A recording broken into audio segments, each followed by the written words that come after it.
राष्ट्रीय तपास यंत्रणेला मिळालेल्या माहितीनुसार पाकिस्तानातील दहशतवादी संघटनेशी संबंधित भट्टी नावाच्या हँडलरशी भारतातील काही तरुण संपर्कात असल्याचं समजलं होतं। त्यानुसार सोशल मीडियाच्या माध्यमातून संपर्कात असलेल्या संशयित व्यक्तींना एटीएसनं ताब्यात घेतलं।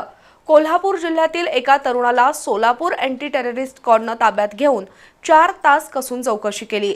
मात्र त्याच्याकडे आक्षेपार्ह काही आढळलं नसल्यानं चौकशी अंती त्याला सोडून दिल्याचं पोलीस अधीक्षक निलोत्पल यांनी सांगितलं।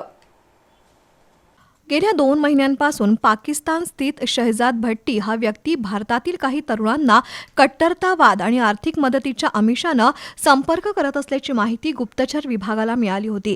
या प्रकरणाचा तपास करताना कोल्हापुरातील एका संशयिताची माहिती एटीएसला मिळाली।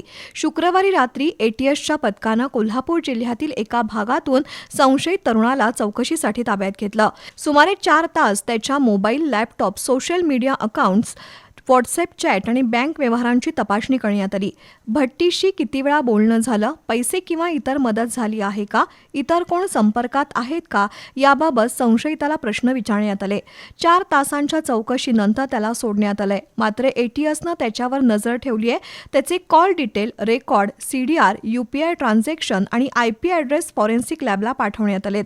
कोल्हापूरचे पोलीस अधीक्षक निलोत्पल आणि एटीएसचं सोलापूर युनिट संयुक्त तपास करतंय। सायबर सेलला सोशल मीडियावर लक्ष ठेवण्याच्या सूचना देण्यात आल्या आहेत। दरम्यान संशयितांच्या नातेवाईक आणि मित्रांची माहिती या सर्व विविध पातळीवर एटीएसकडून चौकशी होऊ शकते।